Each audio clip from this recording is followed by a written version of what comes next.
Mr. Arnold Hur, what a pleasure to have you here. Thank you for having me. We're very lucky to been able to have this conversation right after your panel. And can we ask, how are you finding the event today? The event today is great. I'm really excited to be here. I'm really excited to talk about the work we're doing. I'm excited to kind of understand and learn about where EWC is going, where all these projects here are going. I think that's what I'm most excited about, is really to spend time learning, not just from the industry side, but spending time at the matches. Unfortunately, we've had a big loss to the Falcons yesterday in Rocket League. But talking to fans, talking to them, understanding what they care about, why they're interested in esports, why they are fans of the Falcons and not us. All of those things. I'm really here to learn as much as I can. Of course. Thank you for that answer. And it's always important. Thank you for mentioning that, when you browse the games, when you are participating in the games, watching them, also always gives you a better perspective. Yeah. Very similar to the perspective of maybe the e-gamers themselves. Yeah. So basically, I would also like to ask you, so in regards to Gen.G, we know you guys are very successful in esports and specifically in League of Legends. Also, we noticed that there is a high priority towards education in the same team. So we're curious to know, how did that idea come along, or how did the... It's really funny. Like, people always ask us, how did we get this idea for education, launching this business? And very similar to the way that I spend my time here, trying to talk to fans, trying to talk to industry, trying to talk to media, is to really listen. And like, not just at the words people say, but thinking through about why they're being said.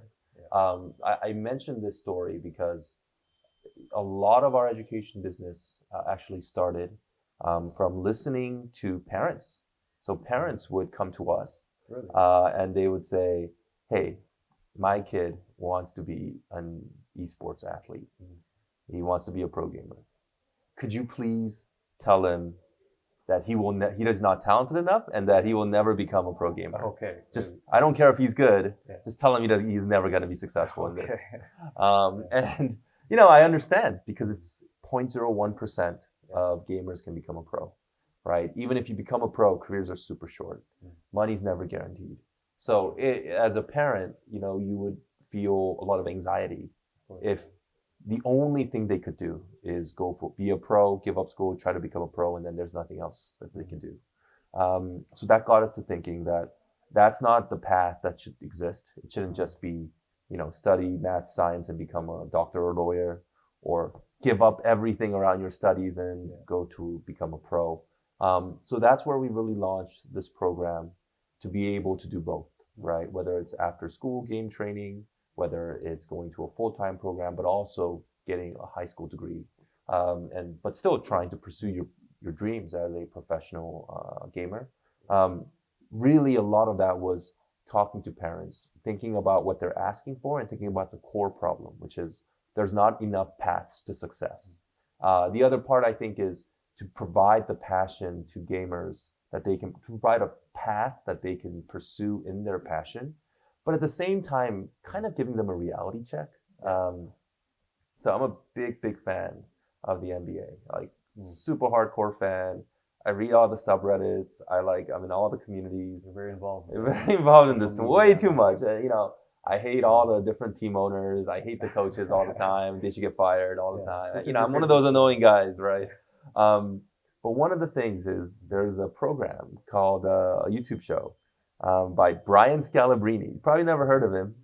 He used to be on the Celtics as a bench warmer. He probably got 4 minutes a game.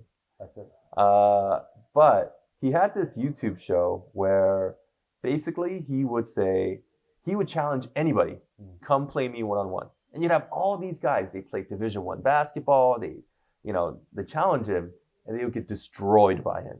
And his famous quote was, "I'm closer to LeBron than you are to me." Wow. And that's somebody that never was a starter on the team. Yeah.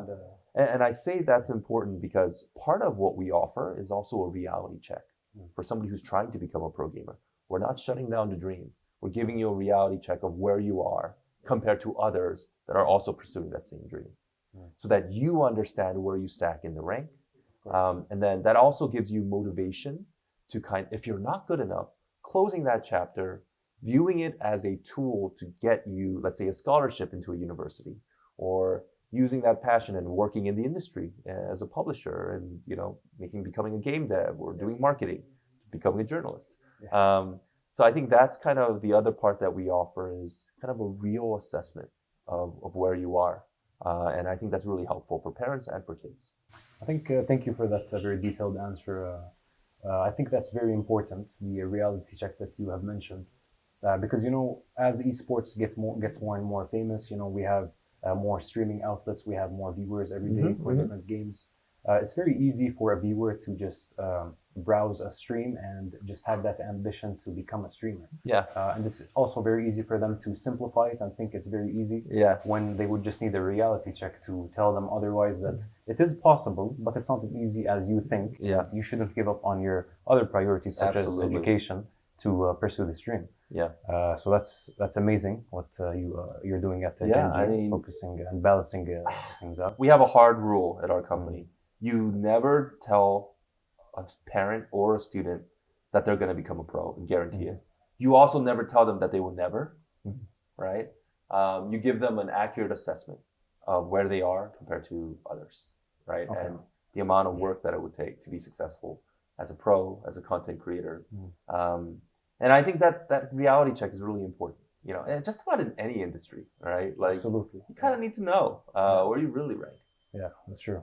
The statistics, they don't lie. Statistics are there for a reason. Yeah. They're very important to have people knowing where they are and what they need to do for the next level. So on that note, I'd also like to ask you, what are the next steps, next goals for Gen.G? I would say the next goals for us, obviously, on our competitive side, we want to win. We want to win championships. We want to build great teams across many esports titles, not just the ones that we're in today, and continue that expansion. Yeah. Obviously, we want to work with great partners, sponsorship partners, media partners, tournament operators, leagues, publishers. All of those things are kind of a given.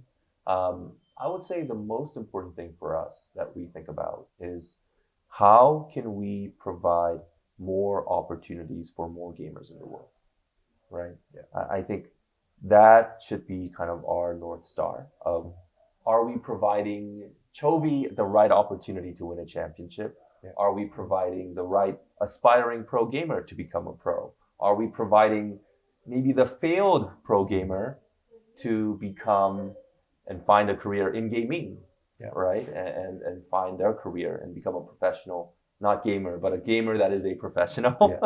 Yeah. I think that's kind of where our next steps are. And we have a lot of ambitious plans to try to continue to cultivate and grow that.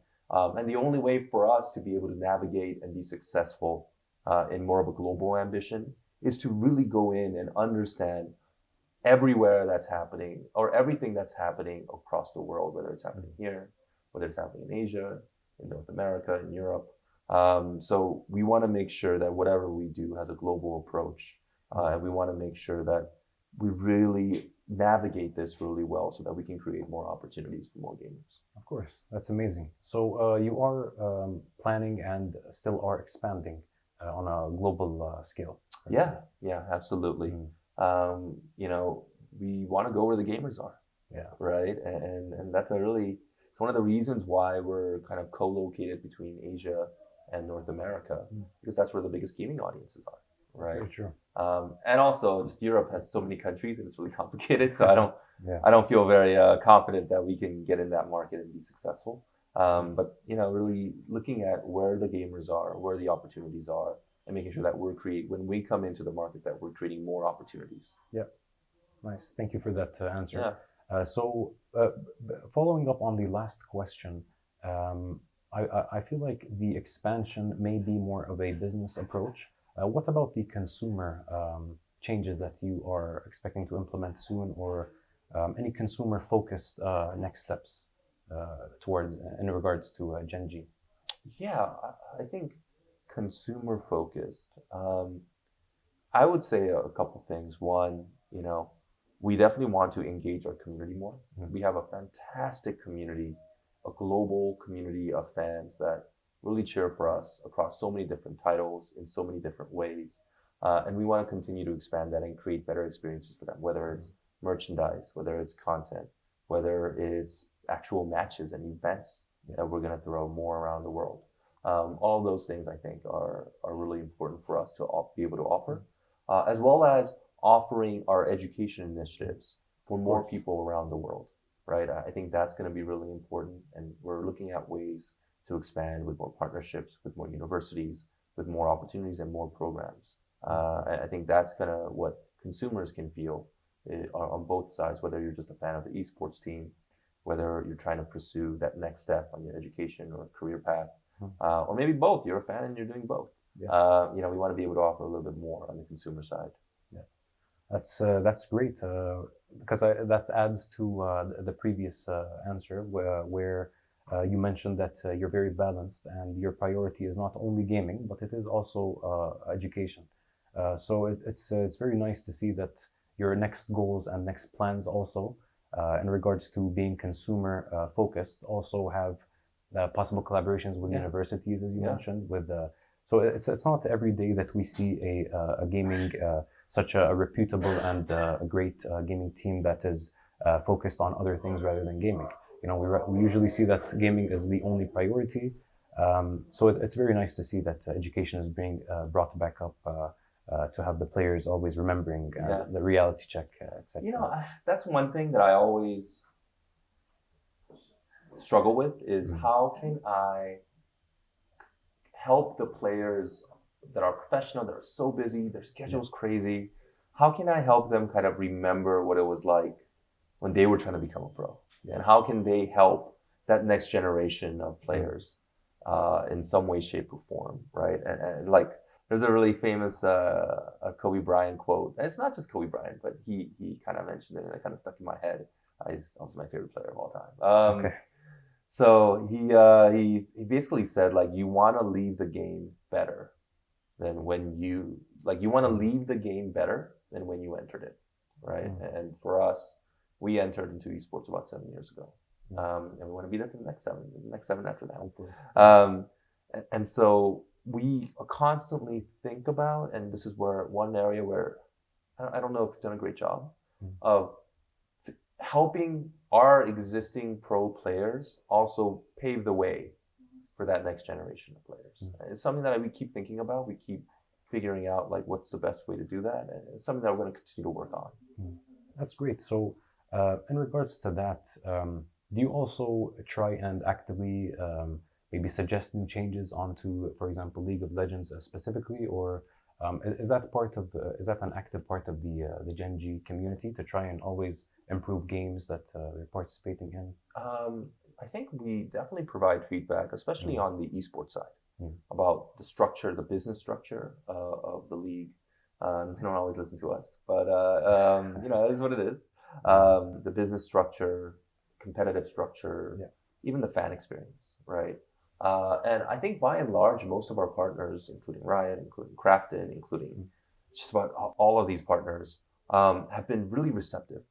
And I think it's because, it was kind of a boom bust and normalization that you're seeing in esports, right? You had the boom where every publisher was like, I got to do esports, even if my title doesn't have anything competitive about it.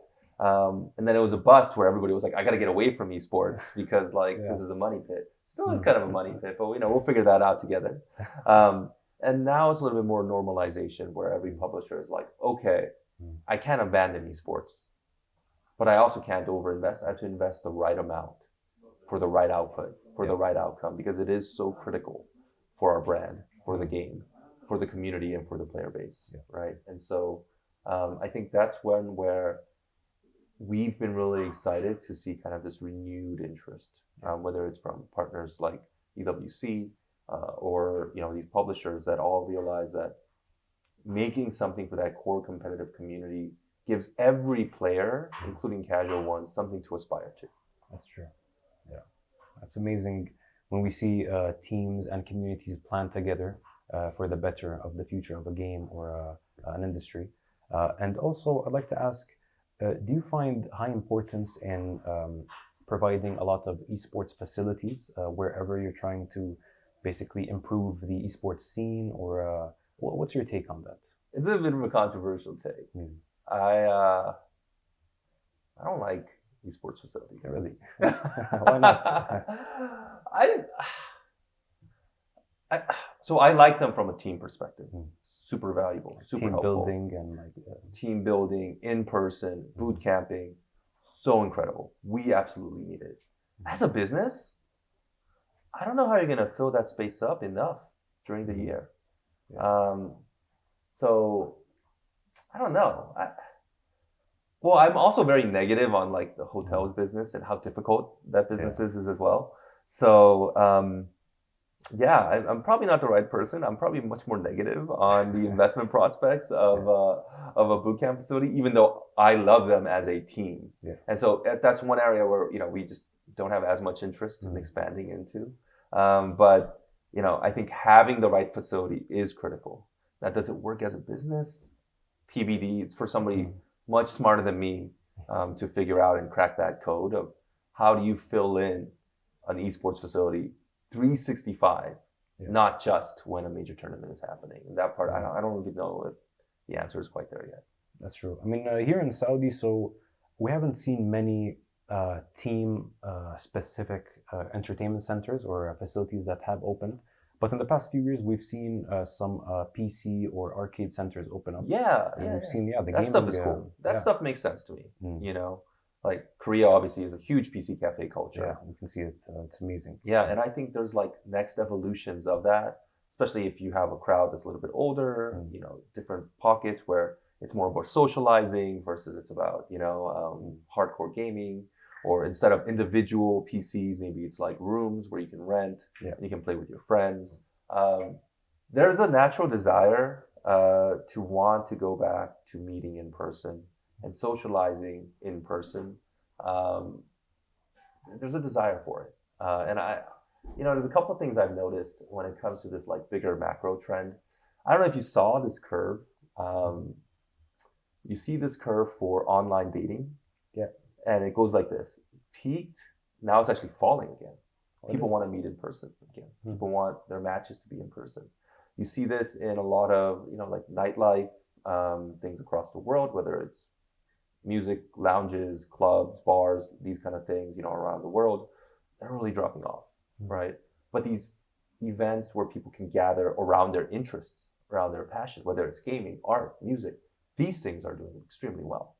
And that's where I'm like really excited by a lot of what's happening around creating spaces for gamers to meet in person. That's one I really believe in. A professional boot camp only facility for an esports team, I'm not going to invest in that. Maybe not. But if it's something about how can I get my group of friends that are also gamers or meet new gamers and do it in an in-person setting, to me that makes a ton of sense. As you mentioned, the curve itself, I think perhaps we are seeing that being there physically is becoming a more trendy and booming thing, very possibly due to how many things became digitalized over the past few years. Yeah. And everyone has a mobile, everyone has applications. It's way more accessible than it used to be. So a lot of us humans just went into this kind of I don't know if you would call it a phase, but where we just rely a lot for entertainment on our devices. We may just stay at home more rather than going out. So now I think we're seeing more people, as you mentioned, they do enjoy these physical meetings, these events. I think there's something deeper than that. I think there's an awareness now that online social media is toxic. Yeah. That it's helpful. It can enable amazing things, but I think too much of it. If you talk to any kid like 17, 18 years old, you'd be surprised. You talk to them and be like, hey, I think social media is toxic and harmful for you. They'll absolutely agree. Oh, they will. They absolutely will. I was expecting you to say the otherwise, that they will That's defend what I would expect the same. But, we meet and talk to so many young people, whether it's through our programs, through our games, through our matches. We ask them these questions, or I ask them, and they're like, yeah, I agree. Like, social media is one of the most stress-inducing things in my life. So when you have that, about this almost online reputation you have to keep, kind of meeting in person is an area where, you know, it's like an unfulfilled need because they go home and they're online. Yeah. They're playing games, they're online. Like, you want to be online together, if that makes any sense. The fear of missing out also, it's an abbreviation that we've been hearing in the gaming community. It's very stressful. Yeah. It's very stressful. I don't know how kids these days are handling it. You know, like, I was a very unpopular kid, but I didn't know I was unpopular because there was no number attached to it. I didn't have a following number because social media didn't exist when I was a kid.